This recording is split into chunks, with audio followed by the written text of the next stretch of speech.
Igreja. Olha, vai ser um desafio muito grande pregar essa noite, porque eu estou sobre a unção de Robert. Pode ser que eu chore a qualquer momento. Mas Deus proverá, Deus proverá. Eu vou pedir à igreja que abra, por favor, em Gênesis capítulo 22. Gênesis capítulo 22, a gente vai ler dos versos 1 ao 18.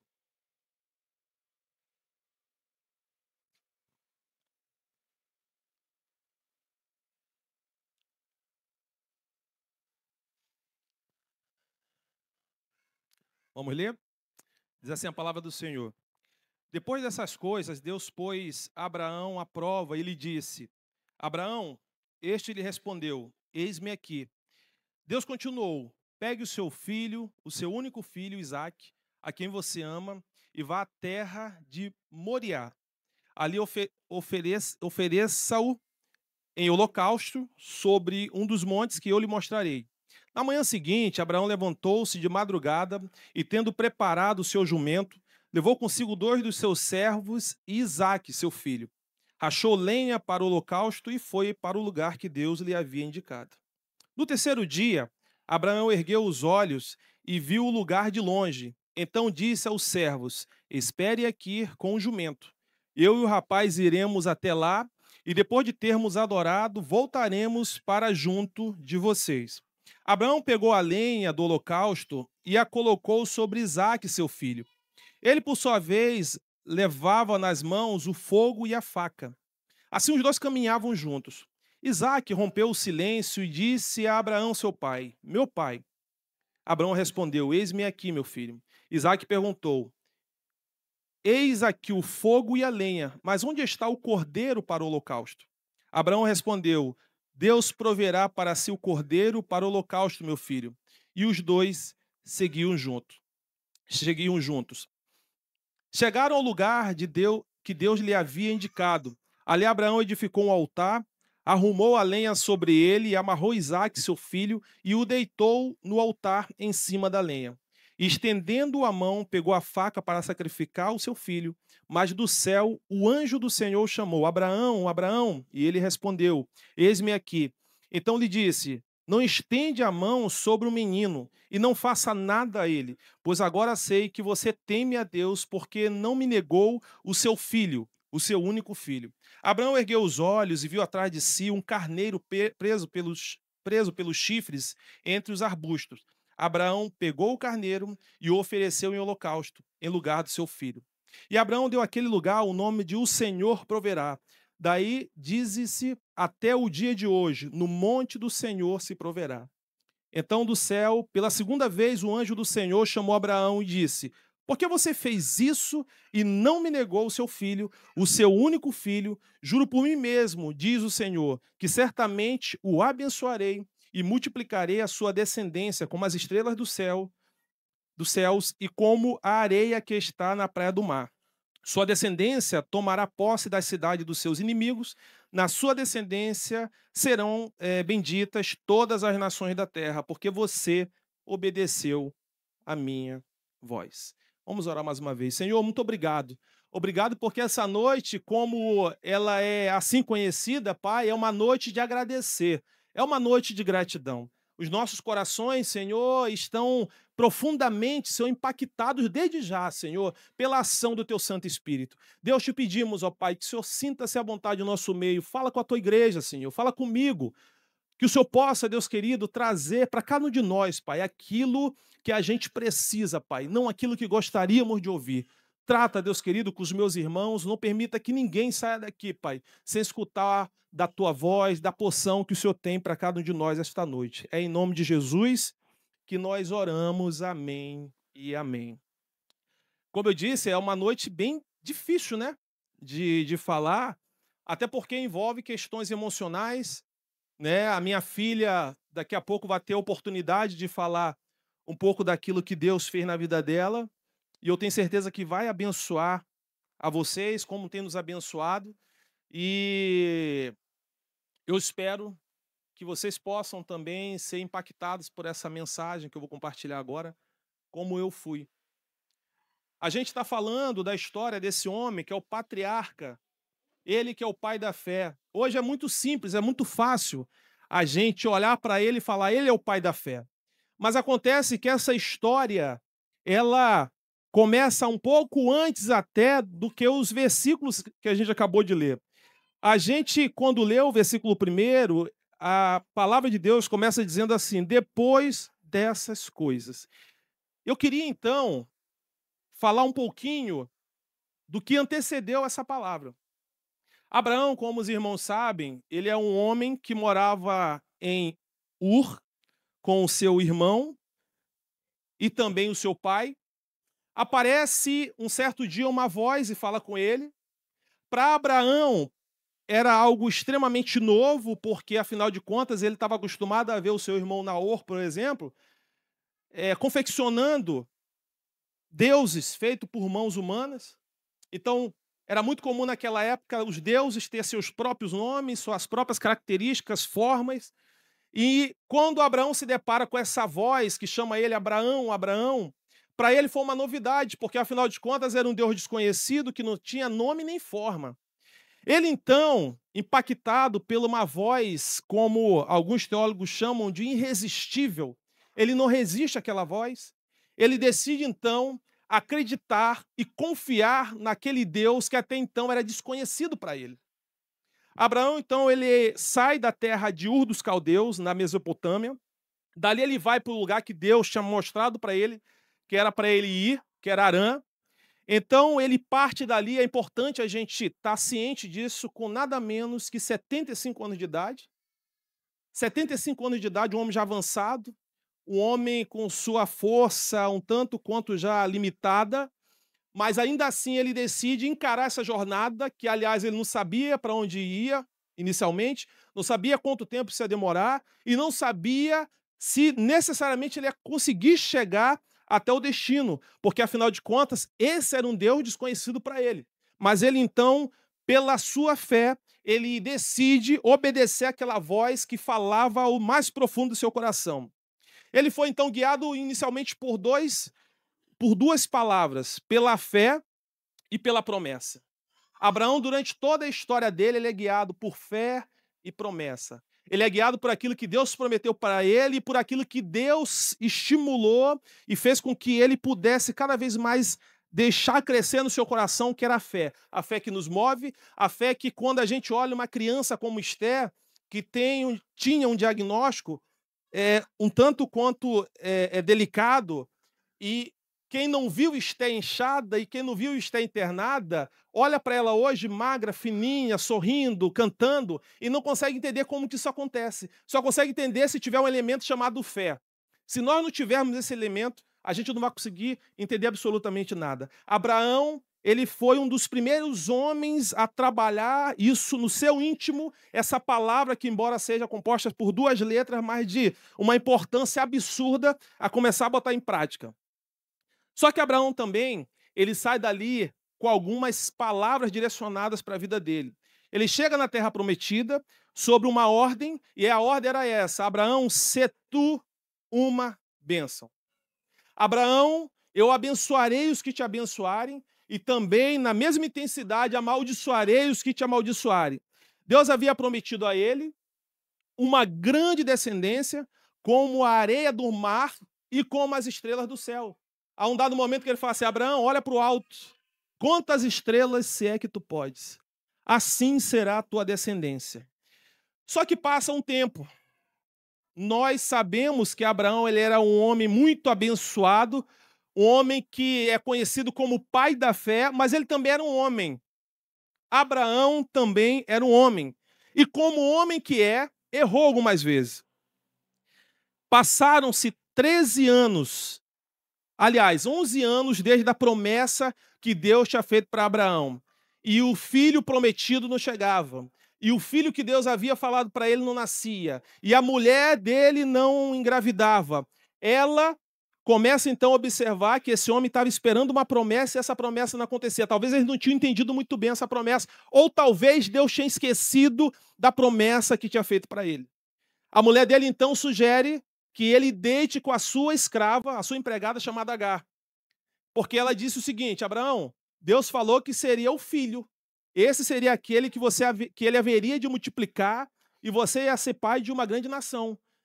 Abraão, será que não é para você de fato ter um filho com essa mulher, com a empregada? Abraão, frágil por essa proposta, ele aceita, deita com Agar e nós já sabemos, ele tem um filho chamado Ismael. Ismael nasce, Ismael cresce e aproximadamente 13 anos Abraão, já avançado em idade, quase ali nos seus 100 anos, ele chega à seguinte conclusão: bom, acho que é isso mesmo, o meu herdeiro é esse, afinal de contas ele tem 17 anos e não aconteceu absolutamente nada, Deus tinha me feito uma promessa com 75, eu estou com 99, é isso mesmo, eu vou glorificar a Deus pelo Ismael, porque eu não tinha entendido muito bem, eu acho que é disso que Deus tinha tratado comigo. Mas aí, queridos, acontece algo extraordinário. Abraão, na verdade, Deus tem um encontro com Abraão. Deus fala: Abraão, não temas, eu sou o teu escudo. Daqui a 1 ano, Abraão, tua mulher vai dar à luz a um filho. E para nós, ao ouvir essa bela palavra, essa declaração da parte do Senhor, a gente se alegra, porque a gente já conhece toda a história. Mas a verdade é que Abraão começa a rir com a sua mulher. Como que pode? Eu já não sou uma mulher nova, o meu ventre ele está adormecido. Abraão, ele vai fazer igual ele fez no começo, ele vai esquecer da gente. Mas Deus é um Deus que, quando ele cumpre na minha e na tua vida, essa palavra ela vai se cumprir de fato. A promessa de Deus para cada um de nós, passa o tempo que passar, vai se cumprir. 1 ano depois, queridos, Abraão, então, tem o privilégio de ter o filho da promessa. E com 100 anos, dos 75, ele esperou até os 100 para esse menino nascer. Esse garoto, então, cresce, aproximadamente com 3 anos, ele é desmamado, e a mãe e o pai decidem fazer uma festa para esse rapaz. Lembra que o Ismael estava grandinho? 17 anos aproximadamente. Ismael olha o Isaac, aquela festa que estava fazendo para ele, está sendo ofertada para ele, oferecida, e ele começa a rir e a debochar do garoto. A mãe observa aquilo, a Sara, e tem uma leve discussão com Abraão, dizendo: Abraão, não dá, é impossível a gente viver com essa mulher, com essa escrava. Trate de botar eles para fora, tanto a escrava quanto Ismael. Abraão, no primeiro momento, ele fica um tanto quanto triste, mas Deus confirma a palavra da mulher dele. Abraão, faça o que Sara está pedindo. Abraão faz isso, o tempo passa, Isaac, na idade mais ou menos de 16, 17 anos, e aí sim, a gente vai dar sequência na palavra. Aí, o versículo 1 do capítulo 22 diz: depois dessas coisas, Deus pôs Abraão à prova. Queridos, quando eu comecei a ler essa palavra, e nós sabemos que é uma verdade, o que Deus fez na vida de Abraão foi provar o coração dele. E aí uma lição para a gente esta noite. Deus muitas vezes prova a gente para saber a nossa fidelidade real com Ele. Cuidado, cuidado aonde está sendo depositado o teu coração e aquilo que é de maior valor para a tua vida. Abraão esperou 25 anos para ter esse garoto. 25, fez 100 anos, mais 17 aproximadamente, 117 anos Abraão tinha aqui. Só que Deus queria saber até que ponto Abraão era fiel a ele a despeito daquilo que Deus fez na vida dele. Às vezes a gente confunde a forma que Deus atua.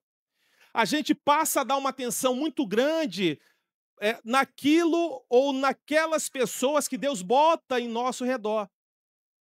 Às vezes Deus abençoa a gente com um emprego, com uma esposa, com um filho, com uma empresa, e a gente passa a dar uma atenção e depositar um tempo, e esse tempo, ele é um tempo de maior durabilidade, de maior qualidade do que o tempo que deveríamos destinar ao Senhor.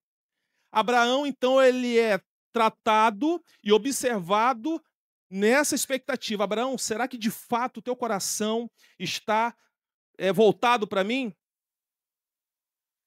Versículo 3 diz assim: na manhã seguinte, Abraão levantou-se de madrugada e, tendo preparado o seu jumento, levou consigo 2 dos seus servos e Isaque, seu filho. Rachou lenha para o holocausto e foi para o lugar que Deus lhe havia indicado. Abraão, queridos, então, ele passa 3 dias do momento em que ele sai da sua casa e começa a ir em direção a esse lugar que Deus haveria de mostrar. Era um monte, daqui a pouco a gente vai falar um pouquinho mais. E aí, eu queria convidar vocês, principalmente pais, a fazer uma reflexão comigo. Você imagina, com toda a fé que esse homem tinha e todo o ensinamento que ele compartilha com a gente até no dia de hoje, você imagina você sair da tua casa, depois de esperar mais de 25 anos, a promessa finalmente acontece, e você ter 3 dias com aquela informação gravada no teu coração, de modo que você não compartilhou com ninguém, e você olhar o teu filho, e você comer, fazer suas refeições com o teu filho, descansar, abraçar, beijar, só que com a cabeça naquilo que haveria de acontecer 3 dias à frente. Você imagina a angústia desse homem, sabendo que ele ia matar o seu filho por amor ao Senhor. Eu não sei vocês, mas os poucos momentos que eu me peguei pensando nessa possibilidade, eu cheguei a chorar, porque isso é muito forte. Isso é muito forte para a gente. A gente começa a perceber, quando a gente olha para essa palavra, o quão fraco e quão pequena é a nossa fé. Abraão, então, ele caminha com esse rapaz, ele vai em direção àquilo que Deus havia pedido para ele fazer, sem questionar um momento sequer, ou sem pensar em desistir daquilo que Deus tinha ordenado para ele. No versículo 17 diz assim: pela fé, no versículo 4, no terceiro dia Abraão ergueu os olhos e viu o lugar de longe. Então disse aos servos: espere aqui com o jumento, e eu e o rapaz iremos para lá, e depois de termos adorado, voltaremos para junto de vocês. Olha, você imagina, e aí não tem como não falar de Esther, você imagina Esther nessa situação, e você vê como que o mundo olha para a gente e olha na gente algo como que loucura. Você sabe por quê? Vânia falou ainda agora, e é verdade, a gente não deixou de fazer a obra do Senhor, mas veja como é louco e humanamente difícil de entender. Como que alguém da nossa família pode estar doente, passando pelo que está passando, e a gente louvando a Deus. E a gente agradecendo a Deus. E a gente bendizendo o nome de Deus. Isso nem de longe se compara com Abraão. E nem de longe é a primeira história que a igreja vivenciou. Abraão fez isso muito antes da gente. Muito antes. Abraão, ele era um homem rico, a gente sabe muito bem disso. Ele era um homem que tinha muitas propriedades, a gente também sabe muito bem disso. Mas quando ele se depara com um monte que Deus havia mostrado para ele, ele faz algo que pode passar despercebido diante dos nossos olhos, mas algo de extrema fé e de uma segurança e de um respeito absurdo pelo Senhor, de modo que ele fala assim para os seus homens, que eram seus empregados: obrigado por vocês terem chegado com a gente até aqui, mas eu preciso que vocês fiquem aqui. Você sabe por quê? Porque eu vou com meu filho, com meu garoto lá em cima, e após ter adorado ao Senhor, nós voltaremos para cá. Gente, isso é muito louco. Isso é muito louco. E se isso parasse por aí, talvez a gente ia ficar conjecturando o que Abraão quis falar com isso. E glória a Deus que a palavra de Deus nos dá essa resposta. Em Hebreus capítulo 11, versículo 17, diz assim: pela fé, Abraão, quando posto à prova, ofereceu Isaque, aquele que acolheu as promessas de Deus, estava a ponto de sacrificar o seu único filho, do qual havia dito: a sua descendência virá do meio de Isaque. Abraão, considerando que Deus era poderoso até para ressuscitar Isaque dentre os mortos, de onde também figuradamente o recebeu de volta. Queridos, em momento algum, nem um segundo, nem um milésimo, Abraão deixou de acreditar ou pensou na possibilidade de deixar de matar o filho dele. Abraão não pensou nisso. Abraão ia fazer exatamente o que Deus tinha dito para ele fazer. Ele ia tirar a vida desse garoto. Mas tem uma coisa: Abraão, que conhecia esse Deus há mais de 25 anos, ele sabia que Deus é poderoso. Inclusive, após Abraão ter matado seu filho, ressuscitar o seu filho dentre os mortos. Esse é o Deus que a gente serve. Esse é o Deus que acreditamos. Esse é o Deus, Vânia, que um dia, quando a gente chegou nessa igreja, talvez pelo um convite, talvez por uma cantata, seja lá o que for, sem pretensão nenhuma para agradar um amigo que convidou a gente, ele vai no mais profundo da nossa alma e nos apanha no colo e fala assim, ó, você é um miserável, pecador, mas olha, eu te amo e meu filho morreu na cruz do Calvário por você, por amor do nome de Deus Pai, e ele nos trouxe aqui para testemunhar o que ele tem feito em nossas vidas. Esse é o tamanho e o poder do nosso Deus. Eu queria, então, conversar com os irmãos sobre a primeira lição que esse texto nos ensina. Abraão transforma a sua prova, o seu momento de dor, em adoração. Mas tem mais. Quem viu o podcast que a gente gravou recentemente, Teté participou, teve um momento... Existem vários momentos que marcou muito, mais profundo da minha alma, do meu coração, da minha mente. Mas eu falei nesse podcast que a gente participou, e vou repetir aqui novamente. A pergunta mais difícil que eu já escutei na minha vida, e dificilmente eu vou esquecer, Deus vai me levar para a glória, e até antes dele me levar, isso vai estar no mais profundo do meu coração, ecoando na minha alma.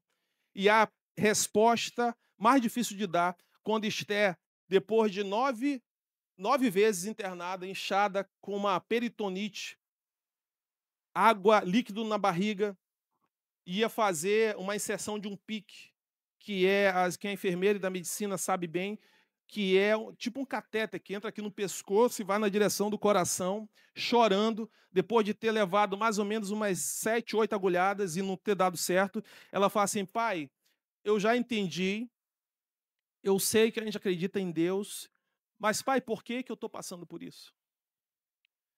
Olha, eu vou falar uma coisa para vocês. A pior pergunta, ou mais difícil pergunta que eu já escutei da minha filha. E eu, com toda a minha fé, tentei explicar para ela a história de Jó. Falei com ela, minha filha, Jó passou por algo extremamente pior. Mas no final a gente já sabe o que aconteceu com a vida de Jó. Jó saiu vitorioso diante dessa tempestade que ele passou. Minha filha, papai acredita com todas as forças do meu coração que o Senhor também vai te curar. Mas como foi difícil, queridos, como foi difícil. Fazendo paralelo,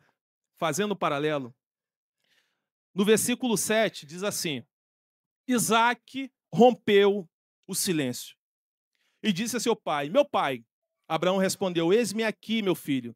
Isaac perguntou, eis aqui o fogo e eis aqui a lenha, mas aonde está o cordeiro para o holocausto? Abraão respondeu, Deus proverá para si o cordeiro para o holocausto, meu filho.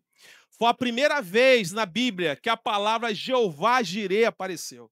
Foi a primeira vez na Bíblia que a palavra Jeová Jirê, Deus proverá, apareceu. Mas tem muito mais coisa nessa pergunta que Isaac fez a Abraão.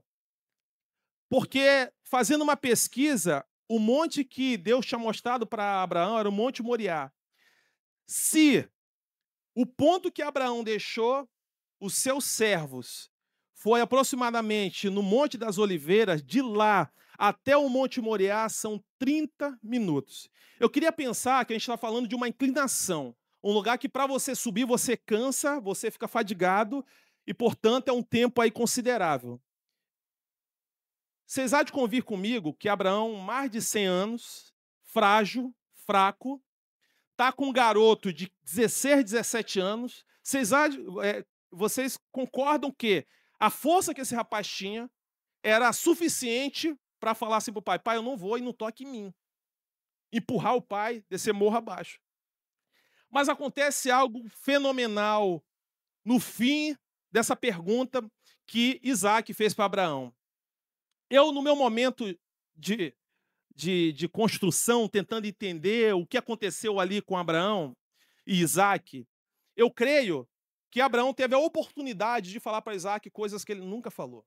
Ele teve a oportunidade para falar para aquele menino experiências que ele já tinha vivido com Deus e que era importante esse rapaz escutar para acreditar no que Deus poderia fazer na vida desse rapaz.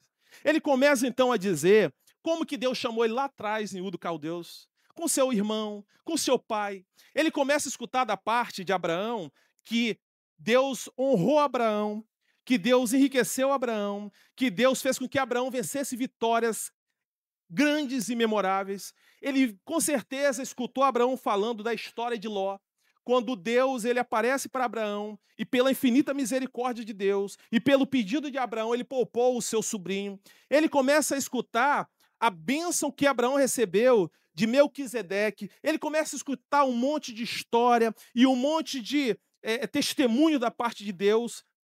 E eu quero acreditar que esse intervalo de tempo, juntamente com os 3 dias que eles viveram, foram suficiente para fazer esse rapaz acreditar que o Deus que fez o que fez na vida de seu pai era poderoso também para fazer na vida dele. Para fazer na vida dele. Quando eu estava sentado aqui, Claudinho vai gostar dessa. Aí eu pensei nesse tópico aqui. Eu falei, mas meu Deus, algo está incomodando meu coração. Tem algo a mais que Deus quer tratar com a gente essa noite, nesse ponto especificamente. Eu queria dizer para os irmãos que quando Abraão deixa aqueles 2 rapazes lá embaixo, aqueles 2 rapazes, eles podem exemplificar várias coisas do nosso dia a dia. Aqueles rapazes podem configurar a família que nos cercam. Aqueles rapazes podem simbolizar os irmãos que oram pela gente. Aqueles rapazes podem simbolizar o irmão querido mais chegado, o irmão da fé mais chegado que o irmão. Mas é verdade, irmãos, que há situações que a gente se depara, há batalhas que a gente trava que não adianta ninguém se envolver, é só a gente. É só a gente. A caminhada é só a gente. E não chora não, irmão. Não desiste não. Você sabe por quê? Porque Abraão, em momento nenhum, pensou em parar. Ele encarou a realidade de frente. Ele não pensou em desistir. Ele foi, com o coração abalado, um coração triste, mas certo de que Deus haveria de fazer algo na vida dele. Eu queria dizer para vocês, e até daqui a pouco vai ter oportunidade de falar, que há situações que a gente se depara onde a medicina ela entra e é uma bênção de Deus. Aleluia por isso, porque a medicina está ao nosso dispor. Há situações que a gente se encontra no campo, por exemplo, do emprego, em que um amigo pode indicar a gente a porta se abrir. Há situações sim. Há situações em que a gente tem um sonho de comprar a casa própria, por exemplo, e Deus abre as portas para você usando o gerente muito bem intencionado do banco para financiar, e é bênção. Ninguém está reclamando disso. Mas há situações, queridos, em que quem entra na batalha não são as ferramentas que Deus tem para te abençoar. Há situações que o próprio Deus ele entra na batalha. Há situações em que o próprio Deus entra na frente. E isso aconteceu na vida desse homem. Versículo 10 diz assim: estendendo a mão, pegou a faca para sacrificar o seu filho, mas do céu, diga comigo, mas do céu, o anjo do Senhor o chamou. Abraão, Abraão, ele respondeu, eis-me aqui. Então lhe disse, não estende a mão sobre o menino e não faça nada a ele, pois agora sei que você teme a Deus, porque não me negou o seu filho, o seu único filho. Todas as vezes que a Bíblia ela apresenta a palavra anjo com o A maiúsculo, ela está se referindo à segunda pessoa da Trindade. Ela está se referindo ao próprio Cristo que vai em nosso favor, que vai nos abençoar, que vai confortar o nosso coração e vai nos entregar a vitória. O próprio Cristo se fez presente na vida de Abraão. Versículo 10, chegando já para o fim. E Abraão deu àquele lugar o nome de o Senhor proverá. Daí diz-se até o dia de hoje, no monte do Senhor se proverá. E a pergunta que fica para nós, e se tudo que a gente falou aqui não for possível gravar, grave essa frase que eu vou falar agora. Quando, na verdade é uma pergunta, quando o Senhor proverá? E quando que o Senhor proverá? Meu amado irmão, você que me ouve aqui ou em casa, o Senhor proverá quando você estiver no lugar que Deus mandou. Quando você fizer aquilo que Deus disse para você fazer. No monte da obediência e da fé. Essas duas coisas precisam necessariamente andar juntas. Não há promessa da parte de Deus se estivermos no lugar errado. Às vezes a gente pede oração, ora por mim, a porta não se abre, ora por mim, porque aquilo que eu espero há tanto tempo, um namorado, uma namorada, um noivo, a minha casa própria não acontece. Mas a pergunta que fica para a gente é o seguinte: você está no lugar que Deus falou para você estar? Você está no lugar que Deus falou que iria abrir as portas e te abençoar? Ou você fez igual a mulher de Abraão? Abraão, ó, já passou muito tempo, deita com a mulher, deita com H. Abraão pôs o nome daquele monte. O Senhor proverá. Todo mundo, sem exceção, tem um monte. Todo mundo tem um monte existencial. Todo mundo tem um ou alguns montes. A pergunta é, você está no monte que Deus te botou? Você está diante daquilo que Deus te apresentou e está seguindo cabalmente a ordem do Deus Todo-Poderoso? Ou você não está nesse lugar e ainda reclama porque Deus não abre as portas? Encare o teu monte de frente. O Deus que tudo vê, o Deus que proverá, o Jeová Jireh, Ele está lá te aguardando. Ele está lá te esperando. E no momento certo, com a tua obediência, com a tua fé, Deus haverá de abrir a porta, estender a mão sobre a tua vida e o teu milagre vai chegar em nome de Jesus. Encare os montes que Deus tem apresentado para a tua vida de frente, sem medo. Uma coisa que Deus, estava falando com o Robert esses dias, que Deus tratava o meu coração, é quando a gente estava naquele lugar e eu chorava, problema nenhum em chorar. E eu muitas vezes desanimava, muitas vezes o desespero batia a porta no meu coração e o Espírito Santo falava assim: não é você que sobe naquele púlpito e fala de um Deus Todo-Poderoso? Não é você que sobe naquele lugar e passa a esperança para quem está esperando algo da parte de Deus? Tenha fé, encare os teus problemas de frente e Deus haverá de te abençoar em nome de Jesus. Deus trava nossas batalhas. Deus fala com gente aqui hoje que saiu do lugar que Deus botou, volte antes que seja tarde demais. Versículo 15. Então do céu, pela segunda vez, o anjo do Senhor chamou Abraão e disse: por que você fez isso? E não me negou o seu filho, o seu único filho, juro por mim mesmo, diz o Senhor, que certamente o abençoarei e multiplicarei a sua descendência como as estrelas do céu e como a areia que está na praia do mar. Sua descendência tomará posse da cidade dos seus inimigos. Na sua descendência serão abençoadas, não agora as pessoas somente da terra, mas todas as nações dessa terra. E nós estamos aqui em 2025 falando de uma bênção que Deus prometeu e Ele cumpriu, como vai cumprir na tua vida também, em nome de Jesus.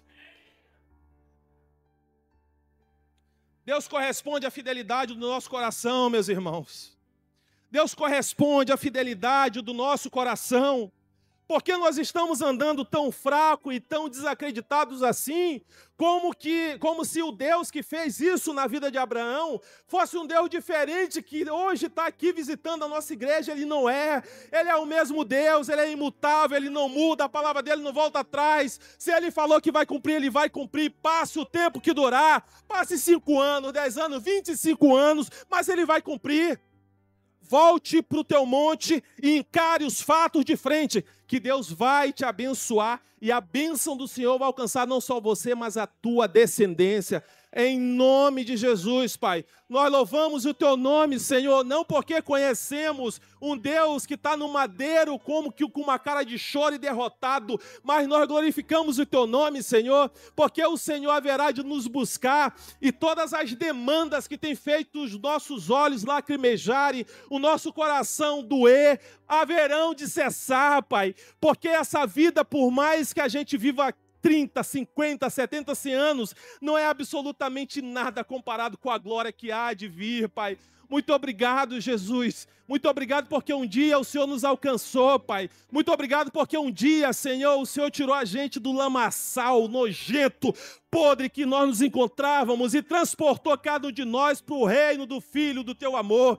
Louvado seja o teu nome, Senhor, na terra. Louvado seja o teu nome nessa igreja, Deus. Nós não somos absolutamente nada, Pai, mas o Senhor é tudo que nós temos, ó Deus. O Senhor é maior que o nosso emprego, Pai. O Senhor é maior que a nossa família, Senhor. O Senhor é maior que a nossa empresa, Senhor. Não há nada mais importante do que o Senhor, porque do contrário, aonde estiver o nosso coração, aí está também aquilo que a gente mais acredita. E nós não queremos viver uma vida assim, Pai. Tira de nós, Deus querido, a vaidade, a prepotência, a arrogância, Senhor. Tira de nós, Senhor, a altivez. Nós não somos nada, Pai.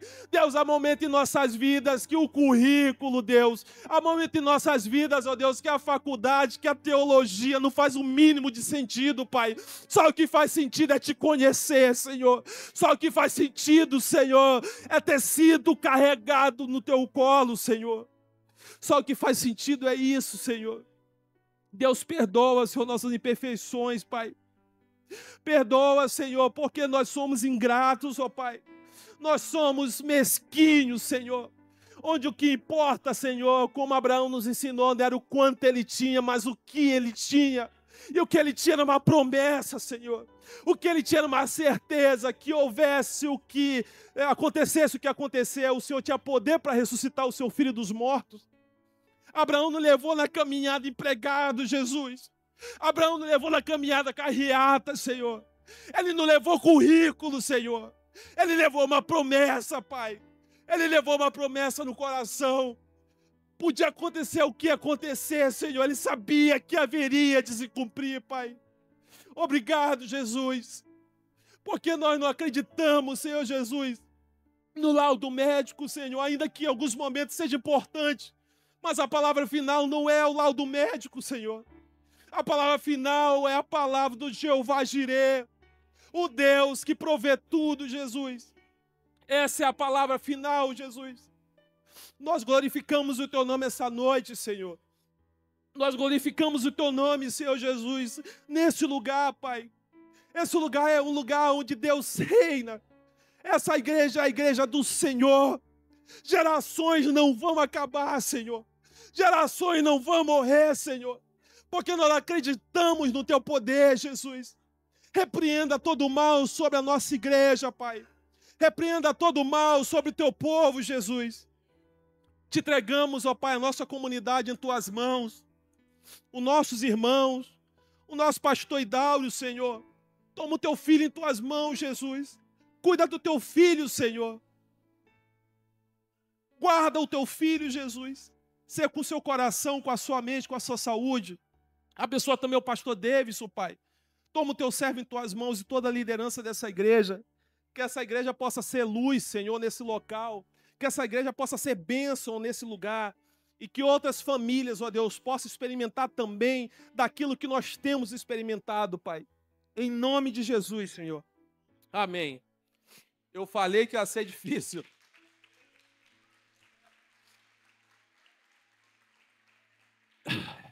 Eu falei que ia ser difícil não chorar, não tem como. Eu queria convidar a Esther aqui, por favor.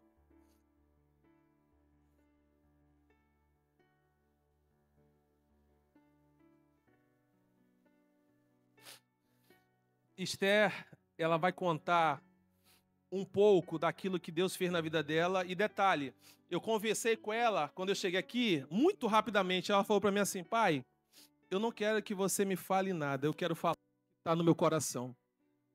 E eu vou deixar então Esther falar o que está no coração dela. Tá, meu amor? Bom, eu vou contar, eu vou contar um pouco do que aconteceu comigo. Era o aniversário da minha mãe. A gente foi comer camarão em um restaurante, né? Um restaurante. Aí, a minha mãe... A gente tava lá comendo, feliz. Quando a gente chegou em casa, eu fui tomar banho. Quando eu pedi a toalha pra minha mãe, ela viu que as minhas pernas estavam um pouco inchadas. Aí a gente acabou de sair de um restaurante, a gente comeu camarão, a gente estava achando que era alergia. Aí, como a gente estava achando que era alergia, minha mãe foi lá e me deu um antialérgico. Por um momento, minha mãe estava achando que melhorou. Só que não melhorou. Aí no outro dia, a gente foi pro médico. Essa médica, ela tinha falado que era apenas gases. Minha mãe foi lá e falou assim: não, isso não é gases, porque eu conheço minha filha. Eu tava inchada, não tinha como ser gases. Aí minha mãe foi lá e aí a moça passou o remédio pra ela e minha mãe foi lá e me deu o remédio, né? Só que no outro dia não tinha melhorado, no outro dia também não tinha melhorado. Aí a gente voltou lá de novo, eram outros especialistas. E a gente falou, moço, uma médica falou que minha filha tava com gases, tanana. Minha mãe falou isso, né? Aí o moço falou lá e falou bem assim, isso não é gases. Não tem como isso ser gases. Aí ele falou bem assim, a sua filha tá com síndrome nefrótica. Tudo tá dizendo que ela tá, mas vamos fazer exames pra gente poder saber se ela tá mesmo se ela tá mesmo com síndrome nefrótica. A gente fez os exames e tava tudo falando que eu tava com síndrome nefrótica. O médico falou bem assim, a sua filha tem que internar agora. Eu fui internada. Tá, tudo bem. Aí, eles botaram sódio. Eu não posso tomar sódio. Não posso comer muito sal. É, soro. Soro. Sódio, mesma coisa. Tudo tem sal, gente, é a mesma coisa. Aí, eu fiquei lá, só que eu fiquei enchendo mais ainda, e mais, e mais, e mais. Foram pessoas lá me visitar, só que não podiam. Minha mãe não sabia disso, mas como eu tava triste, minha mãe foi lá. Ah, visita logo ela também. Aí o médico chegou lá em alguns dias, né? Foram uns 3 dias. O médico chegou. Aí ele foi lá e falou: tire esse acesso dela agora, porque ela não tem que usar acesso. Ela não pode ficar usando soro. Aí tiraram o acesso de mim e eu fui liberada pra casa. E o médico tinha falado: a sua filha tem que ter uma outra alimentação. Ela não pode comer sal, não pode tomar refri, ela não pode tomar nada com sódio. Nenhuma besteira, ela não pode tomar açúcar, não pode comer quase nada. Aí, na escola, eu só comia pão com frango. Eu só comia isso. E fruta.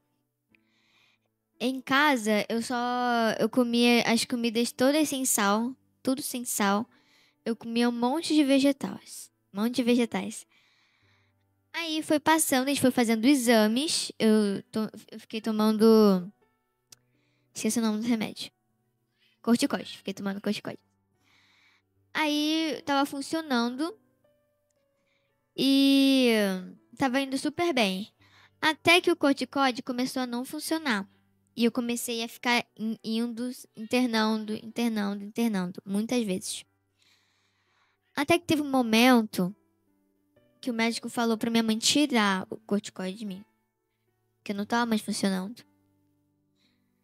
Tem um momento que eu perguntei pro meu pai, que ele tinha falado: pai, por que isso tá acontecendo comigo? Meu pai foi lá e falou bem assim pra mim: filha, tem coisas que a gente não sabe o que dizer. Aí, tudo bem até aí, né? Passando muitas vezes.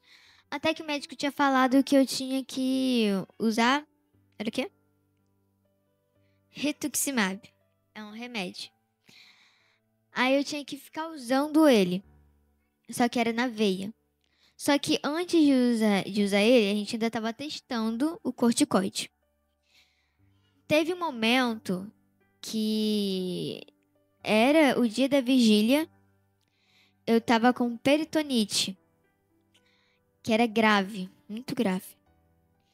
E a peritonite é uma dor que você sente no corpo.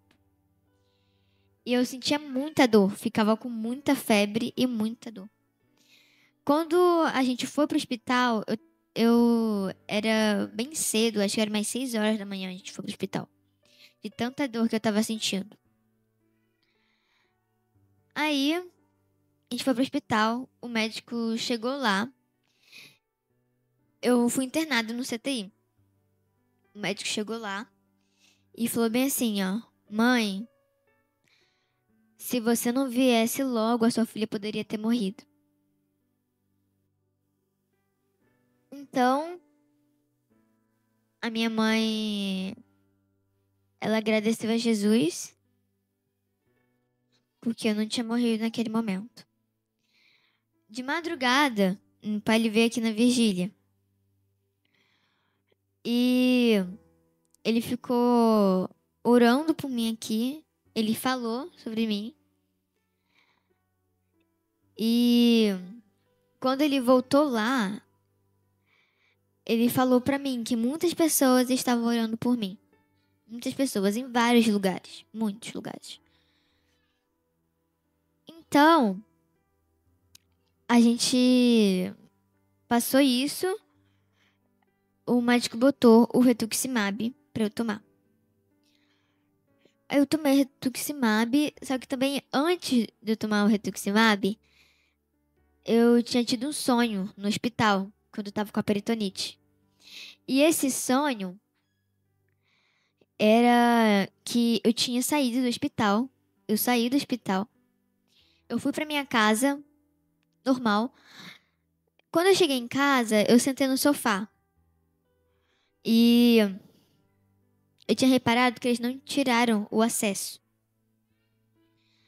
Então, como eles não tiraram o acesso, eu fui lá, arranquei e comecei a puxar o acesso, puxando, puxando, puxando. E o acesso ele não acabava, né? O tubinho que vem do acesso não acabava, não acabava, não acabava. Até que eu vi um monte de luzes, parecidas com o sol, muitas luzes. Até que essas luzes eram os anjos. E uma luz no meio que era mais forte do que todas elas. Não conseguia nem enxergar direito. Era Deus que estava falando comigo. Ele falou pra mim: esse excesso é o tamanho da sua alma. E isso significava que meu pai ele falou, né, com o pastor. E o pastor falou pro meu pai o que isso significava. O acesso significava o tamanho da minha fé. Então, eu falei isso pro meu pai. Meu pai foi lá e escreveu tudo. Em uns outros dias, passaram dias depois, teve um retiro daqui da igreja. Meu pai ele começou a falar da história de Eutico. Eutico era um homem que ele estava dando culto enquanto o Eutico estava na janela. Ele estava na janela. Ele estava escutando o culto. Até que ele chegou mais perto ainda da janela. E ele caiu da janela, morreu. E foram lá e ressuscitaram ele. Deus usou Paulo para ressuscitar Eutico. Quando meu pai começou a contar essa história, essa pregação, eu senti uma presença muito forte me tocando. E falando bem assim, ó, você está curada. E essa pessoa que falou isso foi Deus que estava falando isso pra mim. Saí correndo, fui falar isso pra minha mãe. E a minha mãe começou a chorar junto comigo. E eu fiquei muito feliz de Deus ter falado isso comigo. Aí eu comecei o rituximab. Comecei. Tomei. Era de 5 em 5 dias que eu tomava. Foi mais 3 vezes. Foi 5 vezes. Aí. Tomando isso, acabou. O médico, ele tava diminuindo o corticoide. Eu tomava 60 miligramas de corticoide Foi para 40, depois para 20, depois sem nada de corticoide. Quando eu fiquei sem nada de corticoide, a gente foi fazer um exame de sangue. Quando a gente foi fazer o exame de sangue, meu pai mostrou os resultados para o doutor, meu nefrologista. E o doutor tinha falado bem assim, ó. A doença está controlada e em remissão. Meu pai, ele agradeceu a Deus, começou a orar, falou isso pra mim. Minha mãe começou a chorar. A minha irmã ficou muito feliz. E agora eu tô aqui, contando esse testemunho pra vocês. E Deus, ele me curou para que eu possa contar testemunho em muitas igrejas, que Deus, ele faz milagres.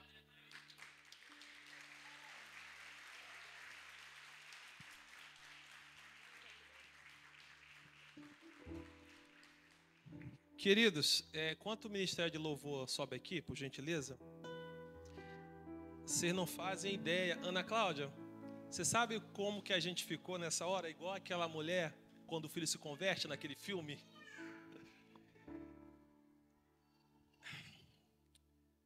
Essas coisas não são para ficar só com a gente. Isso é para falar para a gente que pessoas que eventualmente se deparam com situações difíceis, para saber que Deus faz milagre hoje ainda. Para saber que Deus é o mesmo hoje ainda. E que não há impossíveis para o Senhor. Nesse momento, gente, elas vão cantar, e Esther vai participar também, de uma canção que foi como que um trilho que a gente percorreu por cima dela. E ela serviu muitos momentos para manter a gente de pé. Antes do milagre acontecer, eu falava com Esther: Teté, quando Deus te curar, você vai cantar essa canção para a igreja. Você vai cantar essa canção para glorificar o nome do Senhor. E essa canção, tem um trecho dela que diz assim: aquilo que parecia impossível, aquilo que parecia não ter saída, aquilo que parecia ser minha morte, mas Jesus mudou minha sorte. Sou um milagre. Estou de pé.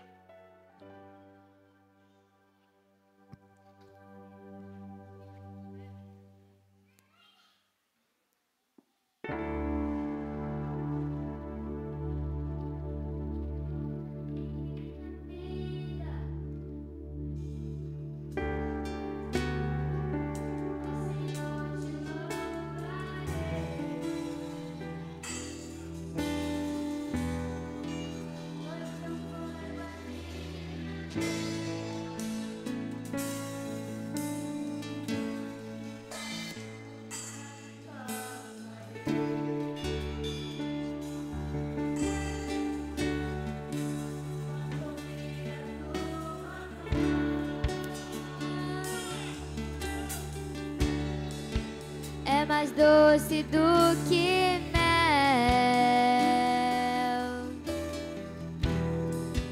que me tira desta cova e me leva até o céu. Já vi fogo e terremoto,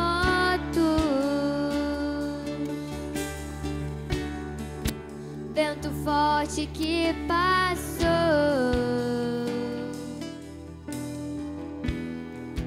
Já vivi tantos perigos, mas tua voz me acalmou.